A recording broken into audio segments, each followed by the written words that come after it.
রসমালা খেতে মন চাইলো, বাসায় রসমালা বানাই ফেললাম। মাশাল্লাহ, অনেক পারফেক্ট হয়েছে। আমার কাছে অনেক খুশি লাগে, মিষ্টি বানালে যদি পারফেক্ট হয় বারবার বানাতে ইচ্ছা হয়। দেখেন, দুধ পাউডার দিয়ে বানাইছি। প্রতিটা মিষ্টি অনেক সুন্দর হয়েছে, রসালো। এখন চলে যাব মেন রেসিপিতে। এখন এখানে দুধ পাউডার নিয়ে নিলাম, নিয়েছি ঘি 1 চামচ, বেকিং সোডা আবার দিয়ে দিলাম 1 চিমটি। ভালোভাবে মেখে নিব। পারফেক্টভাবে মাখতে হবে, যদি মাখানো হয় না তাহলে হবে না মিষ্টিগুলা।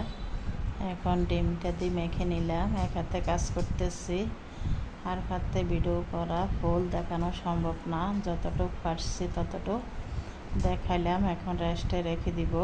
এটা একদম হাতের সাথে আটালো হয়ে গেছে। ওইভাবে আটালো হলে মনে করবেন পারফেক্ট হবে মিষ্টিটা। এখন পরিমাণ মতো চিনি নিয়ে নিলাম।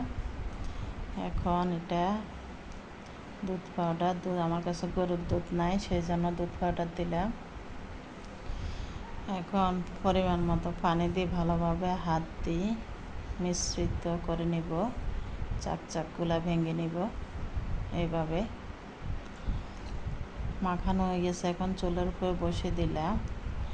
এখন 3-4টা লং না গোলমরিচ উতা দিয়ে ছেঁচি এখন দিয়ে দিলাম পাউডার, এটা যেন ডিমের গন্ধটা না লাগে। আমার সবগুলা মিষ্টি বানানো হয়ে গেছে, রসমালার মিষ্টি। মাশাল্লাহ, অনেক সুন্দর। সবাই মাশাল্লাহ বলবেন। এখন দুধটা ঘন হয়ে গেছে, কমে গেছে, ফুটে গেল। এখন একটা একটা করে মিষ্টিগুলা দিয়ে দিব। আগে একটা দিয়ে দেখব ভেঙে যায় কি না। যদি ভেঙে যায় একটু আটা দিই, ডোটা আবার করে নেবেন। আমারটা ভেঙে নাই, সেজন্য একটা একটা করে সবগুলা একসাথে দিতে যাবেন না, একটা একটা করে দিবেন।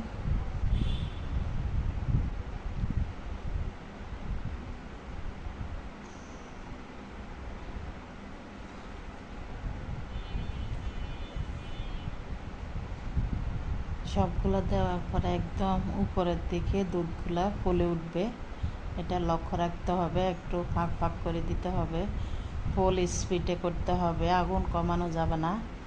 যদি কমিয়ে যান তাহলে মিষ্টিগুলা চিমিয়ে যাবে। মাশাল্লাহ, অনেক বড় বড় হয়ে গেছে।